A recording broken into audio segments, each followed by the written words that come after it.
안녕하세요. 남편을 잘못 선택함으로써 엄마에게 참 죄송했던 40대 여자입니다. 누구나 그렇겠지만 전 결혼하면 정말 행복하게 잘 살고 싶었어요. 제가 어릴 적 이혼을 했던 엄마가 자식들만은 꼭 행복한 가정을 꾸리길 간절히 바라셨거든요. 하지만 저는 결국 엄마의 가슴에 속상함을 남긴 채 이혼을 선택했는데요. 그 과정에서 전 남편이란 인간에게 훨씬 큰 실망감을 느껴야 했습니다.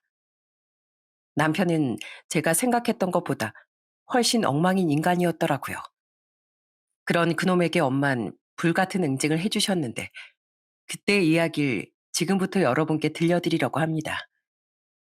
전 어릴 적 울릉도에서 살았습니다. 엄만 무능력하고 술에만 의존해 살던 아빠를 견디지 못하고 제 나이 9살에 이혼하셨어요. 아빤 고작 몇 달 뒤 알코올 중독으로 세상을 떠나셨죠. 엄만 2년간 혼자 저와 남동생을 데리고 식당에서 일을 하며 사시다 사람들의 손가락질에 진절머리가 나서 친정이 있던 고향 울릉도로 돌아오신 거예요. 당시만 해도 이혼한 여자를 보는 사람들의 시선이 곱지 않았으니까요. 엄만 외할아버지가 잡아온 오징어를 말리고 젓갈을 담가 팔던 외할머니 일을 도우며 우리를 키우셨습니다. 게다가 엄만 거기서 멈추지 않고 열심히 발품을 팔아 육지에도 젓갈과 말린 오징어들을 유통하기 시작하셨어요. 워낙 엄마 외할머니의 손맛이 좋고 엄마의 사업 수완이 뛰어났던 덕에 납품할 식당도 늘어 외할머니와 외할아버지가 차례로 돌아가신 뒤 엄만 소규모 공장까지 차려 운영하시게 됐죠. 너희들 아빠란 사람 때문에 난 가난이란 아주 지긋지긋하다. 절대 너희들에겐 가난을 물려주지 않을 거야. 엄만 점차 오징어뿐 아니라 다른 특산물들도 가공해 팔며 사업을 넓혀가셨어요. 엄마가 그렇게 치열하게 사신 건 모두 자식인 우리를 위해서였죠. 그런 엄마 덕에 저와 동생은 대학도 졸업하고 어엿한 직장인이 됐습니다. 저는 서울에 터를 잡았고 동생은 울릉도와 비교적 가까운 포항에 직장을 구해 터전을 잡았어요. 그리고 저는 나이 30에 당시 2살 많은 은행원이던 남편과 결혼하게 됐죠. 그때 엄마는 부디 엄마 팔자를 담지 말고 행복하게 잘 살라며 결혼 자금으로 1억 5천이나 되는 거금을 지원해 주셨습니다. 놀라서 거절하려는 제게 이렇게 말하시면서요. 그냥 봐도 내가 너희들 주려고 힘들게 돈 벌었지. 하늘 갈 때 싸가려고 벌었겠니? 그쪽 집안 형편도 그리 썩 좋은 게 아니라며 이걸로 집 구하는데 보탰어. 그렇게 결혼해서 잘 사는 게 엄마를 진짜 위해주는 길이야. 그런 엄마의 큰 도움에 저도 남편도 정말 많이 감사했습니다. 우린 서로 모은 돈과 엄마의 지원금, 그리고 약간의 대출을 껴서 작은 아파트에서 신혼을 시작하게 됐어요. 당시 서울에서 작은 식당을 함께 운영하고 계시던 시부모님은 처음엔 제게 참 잘해주시더군요. 애지중지 키웠던 외아들이 데려온 며느리가 얼마나 예쁘냐면서요. 그런 시부모님께 감사해 저도 좋은 며느리가 되려 많이 노력하며 살았죠. 그리고 친정엄마의 도움을 두고두고 감사해하던 남편 또한 엄마에게 참 잘했습니다. 우리 사이는 참 예뻐. 창모 위한다고 올 때마다 꼬박꼬박 용돈도 쥐어주고 남자들답지 않게 가끔 나한테 안부 전화도 먼저 걸어주잖아. 엄만 그런 남편을 많이 예뻐하셨어요. 엄만 우리가 친정에 갈 때마다 상다리가 부러지도록 잔치상을 차려주시고 종종 남편이 제일 좋아하던 엄마표 젓갈이나 미역 장아찌도 택배로 보내주곤 하셨습니다. 또 엄만 우리가 친정에 갈 때면 남편이 좋아하던 수육도 무조건 삶아주셨어요.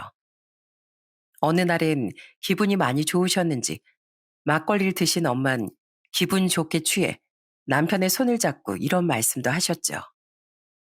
항상 고맙네 이서방. 우리 딸은 나랑 다르게 좋은 남편을 만난 것 같아서 난 너무 기뻐.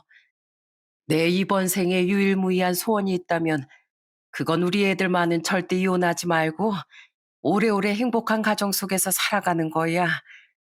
우리 딸 꼭 그렇게 만들어줄 수 있지? 난 자넬 믿네. 당연하죠, 장모님. 이 사이만 믿으세요. 제가 약속할게요. 이혼 후 너무나 고된 삶을 살았던 엄마를 잘 알았기에 그 말에 눈물이 났습니다. 엄만 그 뒤로도 술 기운에 남편에게 고맙다는 말을 몇 번이나 반복하셨어요. 남편은 그런 엄마에게 반드시 그러겠노라 약속 또 약속을 했었죠. 장모님도 제가 정말 잘 모실게요 하는 말을 덧붙이면서요. 그런데 그랬던 남편은 시간이 흐르며 점차 친정엄마에게 소홀해지더군요. 여전히 시댁은 잘만 가면서 친정엄마께는 전처럼 전화도 드리지 않고 아예 친정에 잘 가려고도 하지 않았어요. 당신 부모님만 소중해? 나도 우리 엄마 소중하고 보고 싶어. 근데 왜 어머님 아버님 댁은 가면서 우리 친정은 안 간다는 거야? 당신 왜 이렇게 변했어? 변한 게 아니라 나 원래 그렇게 부지런한 사람 아니야. 처음에야 장모님께 감사했으니까 나도 기합이 빡 들어가서 더 잘하려고 한 거지만 이제 슬슬 편하게 행동해도 되잖아. 울릉도 가려면 차 타고 배 타고 아이 얼마나 번거로운데. 그렇다고 내가 장모님께 잘못하고 사는 것도 아닌데 그만 좀 해. 물론 울릉도에 가는 게 멀기야 멀지만 그래도 너무 서운했습니다. 전 엄마가 걱정되고 보고 싶은 마음에 혼자서라도 그 어린애들을 꾸역꾸역 데리고 울릉도에 갔었어요. 엄마도 당연히 남편이 변한 걸 눈치채셨지만 제게 늘 이렇게 말하시곤 했죠. 괜히 이서방한테 뭐라고 하지 말거라. 그래도 네 아빠처럼 무책임하지 않고 이서방 얼마나 성실하니. 가끔 여기 올 때마다 여전히 장모님, 장모님 하면서 서글서글하기도 하고 난 너랑 애들한테 잘하고 사는 거 그거면 이서방 충분히 예뻐. 100% 만족하고 싶어서 이거저거 따지고 살다 보면 한도 끝도 없는 법이다. 엄만 애들을 생각해서라도 가정의 평화를 지켜야 한다고 제게 신신당부를 하셨습니다. 이혼이 얼마나 아프고 힘든 일인지 잘 아셨으니 자식을 위한 마음에서요. 게다가 엄만 서울로 올라가는 제게 꼭 남편이 좋아하는 반찬들을 조금씩 싸서 올려보내셨어요. 그걸 또 신나게 먹는 남편을 보면 머리를 한 대 콱 쥐어받고 싶기도 했지만 항상 감사한 부분을 찾으면서 살라는 엄마의 말을 떠올리며 참고 살았죠. 그렇다고 똑같은 사람이 되긴 싫어 여전히 시댁의 며느리 둘인 꾸준히 잘하면서요. 그렇게 시간이 흘러 제가 결혼한 지 8년이 됐던 해 시부모님은 장사를 접으셨습니다. 원래도 썩 잘 되지 않던 장사가 근처 대형 식당들에 밀려 매달 적자가 나자 결국 폐업을 하신 거죠. 그때 벌이가 없어진 시부모님을 위해 남편은 다달이 용돈을 30만 원씩이라도 드리고 싶어 하더라고요. 당신도 알잖아. 우리 부모님 평생 나 하나만 잘 키우려고 헌신하면서 사신 거.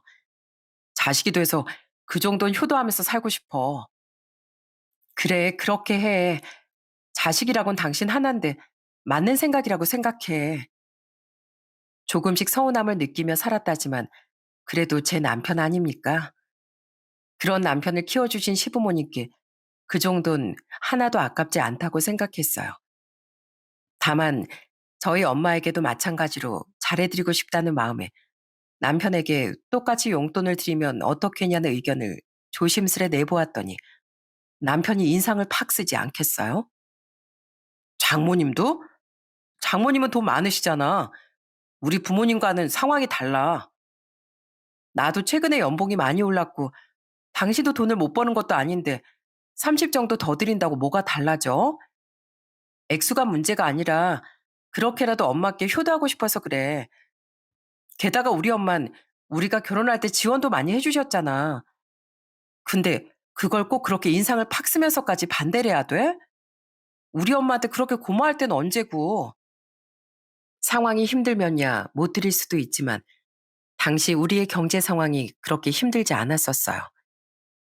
게다가 시부모님 앞으로 나오던 연금도 있어 사실 우리가 용돈을 드리지 않아도 두 분은 충분히 생활하실 수 있었죠. 그런데도 전 남편을 위한 마음에 선뜻 동의를 했던 건데 저렇게 기분 나쁜 티를 팍팍 내니 제 기분이 좋겠습니까? 왜 시부모님은 되고 우리에게 도움을 주셨던 친정엄마에겐 아까워하나요? 기분이 상한 제가 따져 묻자 할 말이 없었는지 남편도 입을 꾹 다물더라고요. 아유, 엄만 됐대도 곧장 고맙다고 돈을 받기 시작하신 시부모님과 달리 엄만 몇 번이나 거절을 하셨습니다. 그래도 남편에게 오기가 생긴 제가 억지로 돈을 지어드리자 엄만 하는 수 없다는 듯 돈을 받으셨죠. 하지만 결국 나중엔 손주들이나 저와 남편의 선물로 그 돈들을 고스란히 돌려주시는 것 같더라고요. 그러면서도 늘 저와 남편에게 고맙다는 말을 하셨어요. 반면 시부모님은 처음엔 제게도 고맙다고 말을 하더니 나중엔 이러시더라고요. 우리가 아들을 참 잘 키웠어. 다 커서 이렇게 부모한테 용돈도 잘 줄 알고. 예미야, 너희 사부인께도 용돈을 보내드린다지? 세상에 우리 아들 같은 남편이 어디 있니? 직장 좋지, 자상하지. 자기 처부모도 살뜰히 챙기지. 우리가 낳았지만 정말 착한 애야. 그러니까 너 항상 우리 아들 내조 잘하고 고마움에서 살아야 한다. 어머님, 저도 남편 못지않게 돈 벌어요. 그리고 남편이 저희 엄마를 챙기는 것보다 제가 두 분을 더 많이 챙기고요. 물론 하나하나 이런 걸 다 따지고 싶지는 않지만 자꾸 저한테만 고마워라고 하시니까 저도 서운해서 참다 참다 드리는 말씀이에요. 두 분께 드리는 용돈에 제 월급도 포함된 거라고요. 늘 남편의 고생만 알아주라는 시부모님의 말에 저도 나중엔 서운함이 터져 토로를 했습니다. 그러자 할 말이 없었는지 시부모님은 못 들은 척을 하셨고 남편은 오히려 집에 와서 절 예민한 사람으로 몰아가더라고요. 전 그런 시부모님과 남편에게 나날이 서운해져 갔죠. 그런데 시부모님이 망한 지 1년하고도 반년 뒤쯤 이번에 또 다른 문제가 생기더군요. 갑자기 남편에게 사업 바람이 들었던 거예요. 뭐? 은행 그만두고 사업을 하고 싶다고? 그래, 나 솔직히 은행 일 이제 지긋지긋해. 내가 언제까지 고객한테 치이고 위에서도 치이면서 피곤하게 살아야 돼. 사실 나 요새 일하기 싫어서 일 좀 대충대충 했더니 민원이 계속 들어와. 그래서 요새 출근하면 완전 눈칫밥만 먹고 있다니까? 들어보니 남편은 도피성으로 사업을 하고 싶어 하더군요. 결코 사업이 쉬운 것이 아님을 잘 알았던 전 반대를 했습니다. 심지어 남편이 하고 싶어 했던 사업이 뭐였는지 아시나요? 그 시기는 바로 마스크 시국이 한창인 때였어요. 그런데 하필 남편은 외식 프랜차이즈 사업을 고집했던 거예요. 이 시기에 무슨 외식 사업이야? 금융권에 있다던 사람이 그렇게 정세 파악이 안 돼? 그래도 밥 먹고 다닐 사람은 다 먹고 다니잖아. 오히려 다들 기피할 때 뛰어드는 게 신의 한 수일 수도 있다니까. 이건 진짜 획기적인 거야. 정말 답답했습니다. 잘 나가던 식당들도 족족 망하고 있는 판국에 외식 사업이라뇨. 정말 어쩜 이렇게 세상 물정을 모르는지 속이 터질 것 같았어요. 저는 정말 결사 반대를 했습니다. 아무리 부부는 서로 믿고 응원해줘야 하는 존재라고 해도 딱 봐도 망할 길로 함께 뛰어들 수는 없었으니까요. 차라리 일이 힘들면 적게 일하고 편한 곳으로 이직을 하라고 말했지만 남편은 요지부동이었어요. 그런데 이 인간이 제가 그렇게 반대를 했더니 이젠 친정에 간 날 엄마에게 사업 얘기를 꺼내지 않겠어요? 장모님이 제 사업에 투자 좀 해주시면 안 돼요? 지금 저희가 가진 돈으론 절대 안 된다고 집사람이 고집불통이어서요. 장모님이 저 한 번만 믿어주시면 제가 진짜 이자까지 쳐서 갚아드릴게요. 안 되네. 요즘 우리 공장에서 납품하는 식당들도 줄줄이 문을 닫거나 장사가 안 된다고 발주량을 줄이고 있는 와중에 무슨 외식 사업인가? 여보, 여기 와서까지 대체 왜 이래? 그리고 엄마가 맞는 말만 하셨구만. 무슨 실망이야. 그만 좀 해. 엄마, 죄송해요. 제가 절대 안 된다고 으름장을 놓고 혹시 몰라 통장들도 전부 빼앗았더니 남편은 엄마에게 투자를 해달라고 조르는 겁니다. 아마 남편은 엄마가 자신에게 약했으니 사위인 자기 말이면 들어줄 거라고 생각했나 보더라고요. 하지만 엄만 또 사업가 아니셨겠습니까? 엄마가 끝내 거절을 하자 남편은 입이 대빨 나왔어요. 그래도 남편은 포기하지 않고 돌아오는 다음 날에도 엄마를 몇 번 더 조르더군요. 그때 엄만 남편에게 처음으로 화를 내셨어요. 그만 좀 하게. 아무리 우겨도 되는 일이 있고 안 되는 일이 있는 거야? 그런 판단력을 가진 자네가 설사 외식이 아닌 다른 사업을 시작한다고 해도 난 자네가 그 사업을 옳게 이끌어갈 거라고 생각할 수가 없네. 애도 아니고 좋게 좋게 말할 때 말귀를 알아들어야지. 언제까지 그렇게 징징댈 거야? 그만해. 남편은 처음 보는 엄마의 모습에 굉장히 당황해 하더군요. 그 뒤로 남편은 입이 대빨 나온 채 서울로 돌아왔어요. 전 엄마를 그렇게까지 화나게 한 남편에게 열이 받아 집에 와서 다시금 크게 화를 냈습니다. 하지만 남편은 입을 꾹 다물곤 작은 방에 들어가 문을 잠가버리더라고요. 사춘기 애도 아니고 정말 우라통이 터졌죠. 하지만 더 열불이 났던 건 그날 이후부터였어요. 장난쳐? 우리 엄마 생신인데 친정에를 안 간다고? 장모님도 어차피 이젠 나 싫어하시잖아. 근데 내가 거길 왜 가? 나 반겨주는 사람도 없는데. 당신 지금 우리 엄마가 사업자금 안 빌려줬다고 삐진 거야? 당신이 무슨 애야? 당신 말 안 들어주면 무조건 심통 부리고 삐지게? 저번엔 죄송했다고 당신이 먼저 가서 사과를 드려도 시원찮을 판에 이게 무슨 태도야? 지금 우리 엄마를 우습게 여기는 거야? 아이, 그래도 안 가. 당신도 똑같아. 남편이 직장에서 힘든 건 신경도 안 쓰는 사람이 무슨 아내야? 이직하라고 했잖아. 그냥 당신은 지금 편하게만 일하고 싶어서 심통 부리는 거잖아. 당신 이번에 안 가면 앞으로 국물도 없을 줄 알아? 엄마 제게 삐진 남편은 친정에 전보다 더 가기도 싫어하고 제게도 냉랭하게 굴더군요. 심지어 남편은 엄마 생신에조차 친정에 가지 않으려고 들더라고요. 그 유치한 짓에 제 화가 폭발하자 흠칫한 남편은 그제야 따라 나서긴 했습니다. 하지만 친정에 가서도 뚱한 표정으로 음식 몇 입만 깨작대다 누워있는 남편을 보며 제 동생 부부는 민망한지 눈치만 보더라고요. 좋은 말 할 때 일어나? 아니면 배도 끊겨서 육지로도 못 가는데 지금 집 밖으로 내쫓을 줄 알아? 엄마께 죄송해 소리도 못 지르고 엄포를 놓자 그제야 남편은 똥 씹은 표정으로 일어나긴 하더군요. 하지만 괜히 과일상에 포크를 툭툭 던지며 여전히 심통을 부리자 엄만 손에 든 포크를 탁 내려놓으며 말하셨어요. 만약 자네 행동 우리 애들이 했으면 난 손주들이 보든 말든 신경 쓰지 않고 회초리질을 했을 거네. 그래도 꾹 참고 말로 타이르는 건 자네가 남의 집 귀한 아들인 사위이기 때문이야. 어디 자네 돈도 아닌 내 돈을 내 마음대로 안 빌려준 게 토라질 일이라고 이런 어린애 같은 짓을 하나? 오냐오냐 해줬더니 장모가 우습게 보여? 정말 제가 너무 죄송해서 혼났습니다. 그제야 남편은 위축된 표정으로 자세를 고쳐앉고 포크를 내려놨지만 여전히 불만스런 모양새였죠. 이후로도 점점 저와 친정을 무시하고 쫌스러지는 남편에게 저는 마음이 상하고 정이 떨어져 갔어요. 그 와중에 더 화가 났던 건 사업 얘기를 들은 시부모까지 저를 나무라기 시작했다는 거예요.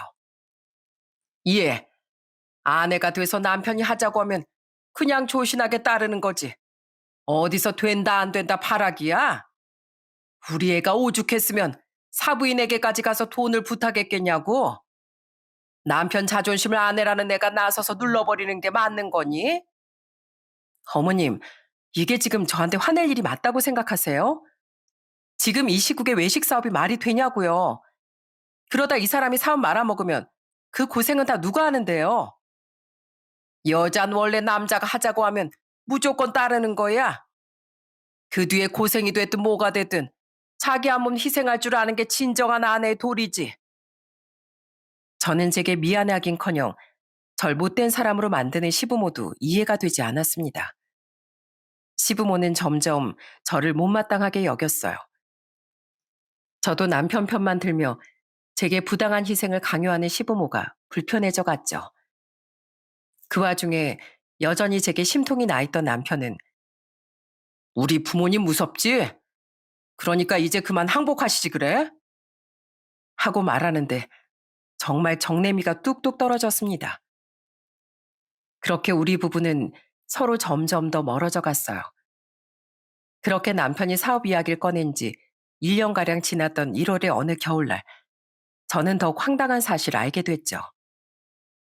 네, 어머님, 어쩐 일이세요? 당시 전 결혼 생활과 업무에 대한 스트레스가 겹겹이 쌓여 건강에 적신호가 생겼습니다.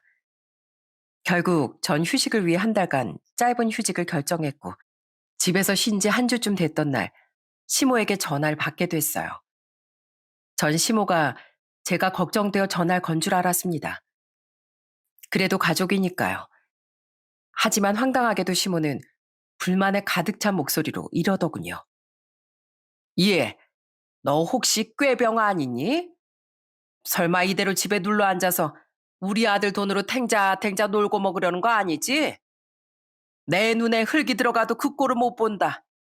그리고 너 혹시 내서 하는 소린데 이대로 일 아예 그만뒀다가 매달 60씩 주는 우리 용돈 줄일 생각일랑은 꿈도 꾸지 말어. 지금 건강이 안 좋아서 휴직까지 한 며느리한테 그게 할 소리세요? 내 자식이 귀하면 남의 자식 귀한 줄도 아셔야죠. 그리고 뭐요? 60이요? 애들 아빠 두 분께 30씩 보내고 있던 거 아니었어요? 어? 6달 전부터 우리한테 효도하겠다고 걔가 용돈 올려줬는데? 뭐야, 너 몰랐니? 완전히 금시초문인데요. 아무튼 우리 아들이 워낙 효자니까 우리한테 용돈 좀 올려주고 싶을 수도 있는 거지. 그걸 너한테 일일이 다 허락받아야 하냐? 어쨌든 난 똑똑히 말했다. 아프다고 이대로 집에 눌러 앉을 생각일랑 꿈도 꾸지 말어. 참 황당하더군요. 제가 용돈에 대한 사실을 모르는 것 같자 시모는 당황하며 전화를 뚝 끊어버리더라고요. 남편과 전 결혼 초부터 재산을 더 잘 관리하기 위해 정기적으로 나가는 돈은 남편 통장으로, 생활비는 제 통장으로 관리하고 있었어요. 적금은 따로 모으면서요. 그동안 우리 남편 통장에 자동이체를 걸어 다달이 양가의 용돈을 드리고 있었죠. 그런데 그걸 이용해 남편은 멋대로 시부모에게 용돈을 2배로 올려버린 거예요. 솔직히 100도 아니고 60? 드릴 수 있죠. 하지만 제가 불쾌했던 건 제가 시부모에게 감정이 불쾌한 상태였던 것도 있었지만 모든 건 항상 상의하며 사용하기로 했던 약속을 남편이 조용히 어기고 있었다는 겁니다. 어? 누구지? 그런데 시모와의 전화를 끊자마자 이번엔 누군가 저희 집 초인종을 울리더군요. 그리고 집에 찾아온 사람을 본 전 깜짝 놀라며 얼른 문을 열었어요. 엄마, 여기까지는 어쩐 일이세요? 아유, 어쩐 일은 건강 안 좋다는 우리 딸 걱정돼서 와봤지. 집에 찾아온 사람은 친정 엄마였습니다. 엄만 그냥 쉬면 괜찮아진다는데도 굳이 그 추운 겨울에 제가 걱정되어 서울까지 올라오셨던 거예요. 그것도 양손에 제가 좋아하는 음식들을 바리바리 싸들고서요. 그런 엄마를 보는 순간 괜히 서러운 마음에 눈물이 왈칵 터지더군요. 엄마, 아이고, 얘가 괜찮다더니 많이 아프긴 했나 보네. 엄마 보자마자 눈물을 다 흘리고. 당시 방학 중이던 아이들이 집에 있었는데도 불구하고 전 어린애처럼 엄마를 꼭 끌어안고 울었습니다. 사실 그동안 엄마가 걱정하실까봐 말을 못하고 혼자 많이 힘들었거든요. 1년이나 잔뜩 삐져서 남보다도 못하게 변하고 있던 남편은 아픈 제게 밥 한 끼 해주기는커녕 투명 인간 취급을 하고 있지. 시부모란 사람들은 조금 전처럼 전화해서 그런 소리나 내뱉고 있지. 대체 이 결혼 생활을 제가 왜 하고 있나 싶어서요. 엄만 제가 아파서 그런 줄 알고 절 그저 웃으며 달래주셨어요. 겨우 울음을 그친 전 엄마께 커피 한 잔을 내어드리며 문득 물었습니다. 근데 엄마, 애들 아빠가 요새 용돈 30만 원씩 잘 보내드리고 있어요? 어? 그거 이서방이 사업 얘기 꺼낸 후론 아예 안 보내던데 너희 상의된 내용 아니었어? 난 괜히 그걸 왜 안 주냐고 물어보기도 뭐해서 가만히 있었지. 기가 막혀서 욕설까지 나오려는 걸 겨우 참았습니다. 그때 전 남편이 시부모의 용돈을 딱 2배 올렸다기에 설마 엄마에게 앙심을 품고 엄마의 용돈을 시부모에게 줘버렸나 싶어 여쭤봤던 거였어요. 시기가 딱 엄마에게 삐지기 시작한 시기여서요. 설마 이 인간이 그렇게 치졸한 인간일까 싶었지만 혹시나 했던 건데 역시나였더라고요. 저는 이를 꽉 깨물며 우선 엄마에게 대충 말을 둘러댔습니다. 엄마에겐 죄송하지만 이젠 정말 남편과 못 살겠다고 생각하면서도 벌써부터 엄마에게 걱정을 끼쳐드리긴 싫어서요. 왜 벌써 가세요, 엄마? 주무시고 가시지. 엄마 일 있어서 가봐야 돼. 그리고 이서방 아직 나한테 삐져 있지? 괜히 얼굴 보면 서로 불편하다. 엄마 간다. 주무시지 않으면 밥이라도 드시고 가라는데도 엄만 커피만 딱 드시곤 돌아가셨습니다.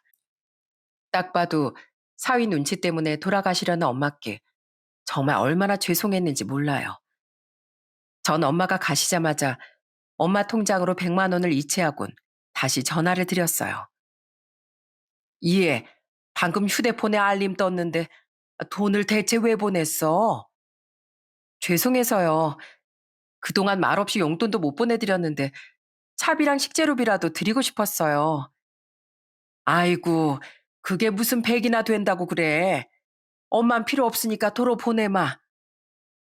사업을 하셔서 은행 어플을 잘 사용하셨던 엄만 다시 그 돈을 보내주겠노라 말씀하시더군요. 하지만 너무 죄송하기도 했고 남편에 대한 오기도 생겨 저는 제발 그냥 받으시라고 부탁했어요. 결국 엄만 딱 절반인 50만 원만 제게 돌려보내는 걸로 타협하셨죠. 그 후 전 집에서 부글거리는 마음으로 남편을 기다렸어요. 뭐? 장모님이 왔다 가셨다고? 음식 싸들고? 어, 그래서 내가 감사하다고 50만 원 용돈 드렸어. 저는 남편이 퇴근하자마자 일부러 엄마께 돈을 드렸다는 말부터 꺼냈습니다. 자연스럽게 돈 이야기를 꺼내려고요. 그러자 남편은 인상을 팍 찌푸리며 발끈하더군요. 50? 당신 지금 일도 쉬고 있는데 돈이 썩어나? 아니, 그걸 왜 드려? 사위 귀한 줄도 모르는 분한텐 5만 원도 아까운데. 당신 이번 달에 쉬고 있으니까 그 돈은 나 혼자 번 돈이나 마찬가지잖아. 아까우니까 다음부터는 한 푼도 드리지 마. 어차피 우리보다 돈도 많은 분이잖아. 뭐 아깝다고? 야, 너 네 아내 걱정돼서 서울까지 와주신 자기 장모님한테 50이 아깝냐? 야, 이 은혜도 모르는 자식아. 돈 많은 부모님한텐 효도하지 말라는 법이라도 있어? 우리 결혼할 때 네 부모님은 한 푼도 못 해준 지원을 우리 엄마는 1억 5천이나 해주셨어. 그동안 우리가 드렸던 용돈 30만 원도 엄만 기어코 더 보태서 돌려주다시피 하신 분이야. 근데 그런 엄마가 사업자금 좀 안 대줬다고 앙심을 품어? 버르장머리 없게 행동한 것도 모자라. 너 우리 엄마한테 드리던 용돈 30까지도 뚝 끊어버렸었더라? 어? 아이 진짜 장모님이 그걸 또 당신한테 말했어? 솔직히 막말로 장모님이 그거 당신 편하라고 해주신 거지. 뭐 나 좋으라고 해주신 거야? 진짜 나도 자식으로 생각하셨으면 사업자금 정도는 도와주셨어야지. 나도 사람인데 마음 좀 상할 수 있는 거 아니야? 너 우리 엄마한테 돈 맡겨놨어? 왜 되지도 않을 사업에 우리 엄마가 돈을 투자해 주셔야 되는데? 그리고 우리 엄마 아니었으면 우리가 아무리 코딱지만한 아파트라도 서울에서 자가 장만할 수나 있었을 것 같아? 웃기지 마. 그리고 당신, 나랑 상의도 없이 우리 엄마 드릴 용돈을 당신 부모님한테 다 보냈더라? 아까 아픈 나한테 전화해서 당신 엄마가 다 얘기해줬어. 그리고 나한테 괜히 꾀병 부리면서 네 등골 빼먹고 살 생각은 하지도 말라더라. 날 무슨 빈대 취급하는 네 엄마에 비하면 우리 엄만 양반 아니니? 우리 어머니가? 아, 진짜 어머니 왜 괜히 오버하셔가지고. 근데 뭐 솔직히 우리 부모님은 못 사시니까 내가 더 챙겨드리고 싶을 수도 있지. 그리고 우리 부모님도 내가 유일한 자식이니까 날 너무 걱정해서 그런 말 좀 하실 수도 있는 거고. 당신 설마 우리 부모님이 미워서 용돈 드리는 게 아까워? 그래서 장모님한테 무려 50이나 드린 거야? 그런 거면 당신한테 진짜 실망이다. 실망? 난 이제 너란 치졸한 인간한테 할 실망조차 없어. 그리고 난 평생 당신 부모한테 용돈 주는 것도 아깝고, 이젠 앞으로 우리 엄마만 챙기면서 살 거야. 무슨 말인지 알아듣겠어? 나 당신 같은 치사한 인간이랑 더는 못 산다고. 당신도 당신 부모도 다 지긋지긋해. 뭐? 그러니까 이혼하자고? 전 어린애처럼 말꼬리를 잡고 늘어지기에만 바쁜 그놈에게 이혼을 통보했습니다. 그래도 최대한 각자 방에 있던 아이들이 듣지 못하게 목소리를 낮춰서요. 그런데 제가 언성을 높이지 않으니 심각하게 들리지 않았던 걸까요? 처음엔 당황했던 그놈은 이내 코웃음을 치며 이러더군요. 자식 이혼하는 거 제일 무서워하는 장모님이 그렇게 하라고 하겠냐? 그리고 효녀인 당신이 장모님께 죄송해서 나랑 이혼할 수 있겠어? 지금 많이 흥분했나 본데 오늘은 내가 부모님 댁에 가서 잘 테니까 차분하게 다시 잘 생각해봐. 당신이 이혼하는 건 당신 엄마 가슴에 빗을 꽂는 짓이니까. 이렇게 말한 그놈은 겉옷을 들고 비웃음을 흘리며 집을 휙 나가버리더군요. 이놈이 그동안 왜 이렇게 겁도 없이 아나무인으로구나 했더니 남편은 자식의 이혼을 남다르게 걱정하는 엄마의 약점을 믿고 까불었던 거더라고요. 기가 찼던 전 다음날 새벽같이 아이들을 데리고 울릉도 친정으로 내려가 버렸습니다. 어차피 겨울방학이었으니 애들 학교 걱정도 없었고 집에 대한 지분도 엄마의 지원 덕에 제 몫이 훨씬 컸기에 제가 집을 나간다고 해서 그 집을 빼앗길 거란 걱정도 되지 않았거든요. 전 그날 집으로 돌아올 남편과 같은 공간에 있고 싶지도 않았어요. 엄마, 사실 저 그동안 많이 힘들었어요. 저 더 이상 그런 인간이랑은 못 살아요. 이런 모습 보여서 죄송해요. 친정에 도착한 전 놀란 엄마에게 그동안 남편과 시댁과의 불화를 모두 말씀드렸습니다. 휴직 전부터 아프던 절 돌봐주긴커녕 오히려 꾀병 아니냐고 자기 부모처럼 비아냥댔던 그놈의 행동까지 전부 다요. 그러자 엄만 절 끌어안고 속상한 눈물을 흘리셨어요. 엄마가 괜히 너에게 이혼을 신중해라 어째라 하는 말을 해서 널 더 괴롭게 만든 것 같구나. 오히려 엄마가 미안하다. 그놈이 감히 내 딸을 그렇게 홀대했단 말이지? 내 절대 그놈 가만 안 둔다. 이를 바득바득 앓던 엄만 갑자기 남편에게 문자를 한 통 보내시더군요. 그리고 엄마의 문자를 본 전 화들짝 놀라고 말았어요. 우리 딸 지금 울릉도에 와 있네. 이젠 자네랑 이혼하겠다고 하니? 그동안 안 갖고 있던 내 돈 당장 갚게. 안 갚으면 소송 걸 걸세. 엄마, 돈이라뇨? 이게 무슨 말이에요? 엄만 그놈에게 돈을 갚으라는 문자를 보내셨던 거예요. 제가 아는 한 저희 집에 돈을 빌릴 만한 상황은 한 번도 없었기에 정말 어리둥절했습니다. 그리고 엄마에게 숨겨진 진실을 들은 전 경악을 하고 말았어요. 기가 막히게도 남편은 결혼한 지 7년 뒤 어느 날 저 몰래 일까지 쉬고 엄마를 찾아왔었다는군요. 그리곤 무릎을 꿇고 눈물을 뚝뚝 흘리며 돈을 빌려달라는 부탁을 했다고 해요. 장모님, 제가 사실은요, 우연히 스포츠 도박을 하게 됐었거든요. 처음엔 순전히 재미로 했는데 이게 정신을 차려보니까 어느새 제가 제 명의 예금 통장도 깨고 타은행에 대출까지 받아서 다 날렸더라고요. 저 이거 집사람한테 걸리면 이혼당해요. 도박 때문에 대출까지 받은 게 은행에 탄로나면 최악인 경우 해고까지 될 거고요. 장모님, 저 좀 한 번만 도와주세요. 네? 장모님도 집사람이 이혼하길 바라진 않으시잖아요. 한 번만 도와주시면 저 진짜 갱생하고 도박에 눈길도 안 주면서 살게요. 이미 저 손 다 털었어요. 저희 부모님 걸고 맹세해요. 한심하게도 남편은 그때 스포츠 도박에 빠져 저 몰래 우리의 공동재산 중 자기 명의로 되어 있던 예금 통장을 깨고 대출까지 받아 탕진했던 겁니다. 그리곤 엄마에게 대출금을 갚고 다시 예금을 되돌려 놓을 돈을 빌리려 찾아왔던 거죠. 처음엔 남편을 혼내셨던 엄만 결국 남편을 한번 도와주기로 하셨었다는군요. 자기 부모까지 걸고 맹세한 남편에게 딸인 절 생각해 기회를 주시기로 한 거죠. 하지만 남편이 다시 도박에 손을 댈까봐 엄만 일부러 법적으로 문제가 되지 않는 선 안에서 고금리 이자를 조건으로 차용증을 받으셨다고 해요. 이서방은 천천히라도 무조건 갚겠다고 했지만 사실 난 그 돈을 돌려받을 생각은 없었다. 그냥 내 딸의 결혼을 지켜주는 대가라고 생각했거든. 하지만 그냥 준다고 하면 이서방이 돈을 우습게 알고 또 도박에 손댈까봐 차용증을 받고 갚겠다는 말에 아무 말도 하지 않았던 거야.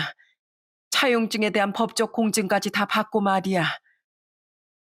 그 뒤 남편은 한동안 엄마에게 죄송하다, 곧 갚겠다고 납작 엎드린 모습을 보이다 나중엔 입을 싹 닦았다더군요. 원래 받을 생각이 없었다지만 너무 뻔뻔한 모습에 엄만 한번 남편에게 돈을 대체 언제 갚을 생각이냐고 물어보셨다고 해요. 그때 남편은 그걸 진짜 받으시려고요? 장모님, 저 진짜 이제 도박 끊었어요. 사실 장모님도 저한테 그 돈 받을 생각 없으셨잖아요. 그러니까 그냥 제가 개가 천선한 걸로 봐주세요. 그럼 저 집사람한테 진짜 잘하면서 살게요. 장모님도 이걸 집사람이 알아서 이혼하는 거 원치 않으시잖아요. 네? 부탁드려요. 하고 대답했다네요. 그때 엄만 남편의 죄송해하지도 않는 남편의 모습에 크게 실망하셨어도 절 이혼시키는 것보단 참는 게 낫겠다 싶어 그동안 그 사실을 숨기셨던 겁니다. 그런데 돈 귀한 줄도 모르는 이 서방이 되지도 않을 사업자금 타령까지 해댔으니 내가 그걸 줄 리가 있었겠니? 아마 그놈은 전이랑 다르게 사업자금은 너 몰래 빌려봤자 언젠간 들킬 것 같으니까 너한테 비밀로 못한 것 같다. 그놈은 내가 한번 봐줬으니 만만해 보였던 모양이지? 게다가 네가 날 생각해서라도 이혼은 못할 거라는 생각에 돈을 갚을 생각도 없던 것 같은데 내가 아주 혼쭐을 내줄 거다. 아무리 이혼이 두렵다고 해도 내 자식 눈에 눈물 내는 것보다야 무서울까? 이왕 일이 이렇게 된 거 나 그놈한테 그 돈이랑 이자까지 다 받아낼 거야. 돈을 갚으라는 엄마의 말에 그놈은 기함을 한 모양이더군요. 그놈은 엄마에게 답장조차 않더니 한달음에 울릉도까지 달려왔더라고요. 그리곤 도착하자마자 우리 앞에 무릎을 꿇고 싹싹 빌기 시작했습니다. 장모님, 저 정말로 우리가 이혼하도록 그냥 두시겠다고요? 왜 그러세요? 저 이서방입니다. 네? 그게 뭐? 자넨 내가 영 우스워서 나뿐 아니라 내 딸까지 우습게 대했나 본데 좀 잘해주니까 자네가 뭐라도 된 줄 알았나? 자네 분명히 나한테 약속했지? 나한테 고마워서라도 우리 딸한테 더 잘하면서 살겠다고. 그런데 잘하기는커녕 내 딸을 서럽게 만들어? 그딴 짓을 하고도 나한테 사위 대접을 받길 바래? 자넨 이제 국물도 없을 줄 알아. 차용증에 적힌 이자율 그대로 나한테 돈 다 토해낼 각오해. 장모님, 제가 정말 잘못했어요. 이제라도 집사람한테 저 정말 잘하면서 살게요. 여보, 그동안 내가 좀 유치하게 굴었지? 미안해. 근데 뭐 이런 걸로 이혼까지 생각하고 그래. 나 앞으로 사업 얘기도 안 꺼내고 우리 부모님도 당신한테 절대 함부로 못 굴게 할게. 그래, 우리 부모님한테 드리던 용돈도 끊자. 그리고 그만큼 장모님께 용돈 드리면 되잖아. 장모님, 그 용돈을 제가 돈 갚는 거라고 쳐주시면 안 될까요? 네? 여보, 장모님 화 좀 제발 가라앉혀줘. 나 무서워. 무슨 애냐? 삐지면 심통에 심술 부리고 무서우면 울면서 징징대고. 야, 넌 네가 필요하고 네 편 들어줄 땐 우리 장모님, 우리 부모님 하더니 화장실 나올 때가 되니까 우리 엄마 그렇게 등한시했냐? 지금 네가 돈 토해내고 이혼당할 것 같으니까 네 부모님한테 주는 용돈도 끊겠다고? 사람이 진짜 빈티난다, 빈티나. 어? 여보, 여보라고 부르지도 마. 나 몰래 도박하다 우리 엄마한테 돈 빌렸다는 것도 뒤로 넘어갈 일인데 그걸 입을 싹 닫고 갚을 생각도 안 했어?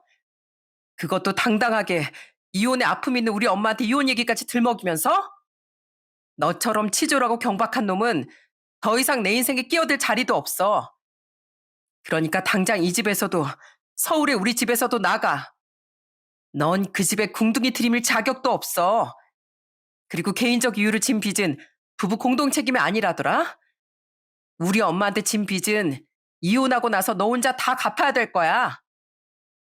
사람 약점을 가지고 까불 땐 언제고 발등에 불이 떨어지니 그제야 남편은 엉엉 울며 용서를 빌더군요. 하지만 이미 버스는 떠난 뒤였습니다. 엄마와 전 이혼당하고 돈이나 갚을 생각하라며 남편을 내쫓아버렸어요. 제 이혼 소식에 놀라서 먼저 달려왔던 동생 부부가 저희 애들을 데리고 바람을 쐬러 나갔던 길에서 돌아오기 전에 말이죠. 그 뒤 남편은 친정엔 찾아오지도 못하고 매일같이 전화해서 제게 매달리더군요. 처음엔 그런 남편에게 이혼에 대해 얘기하기 위해 전화를 받다가 말이 통할 것 같지 않아 나중엔 전화를 받지도 않아 버렸어요.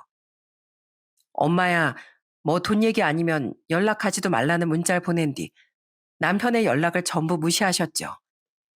그리고 며칠 뒤 전 변호사를 알아보는 등 본격적인 이혼 진행을 위해 서울로 다시 올라왔습니다.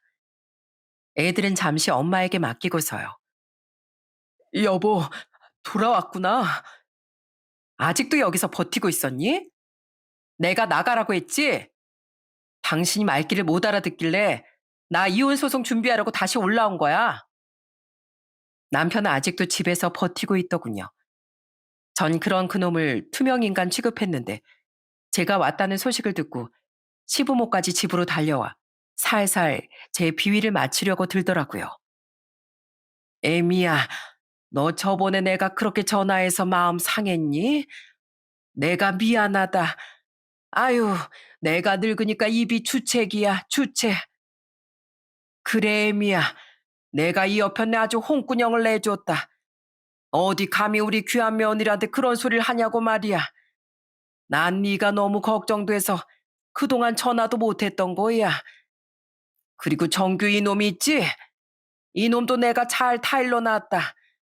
두 번 다신 사업 얘기도 못 꺼내게. 저기 사부인께서 화가 많이 나셨니?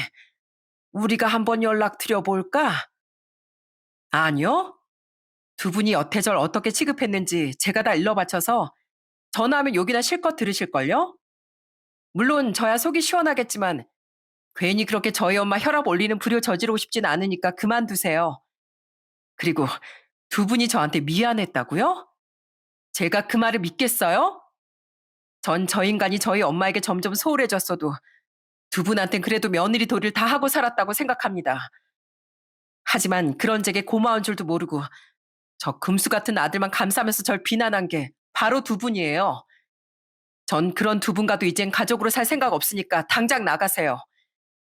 지금 이렇게 세 사람 얼굴 보고 있는 것만으로도 가뜩이나 약해진 건강도 악화될 것 같으니까. 아이고, 우리 며느리가 화가 단단히 났구나. 그래. 우리가 우선 눈앞에서 사라져 주마. 여보, 갑시다.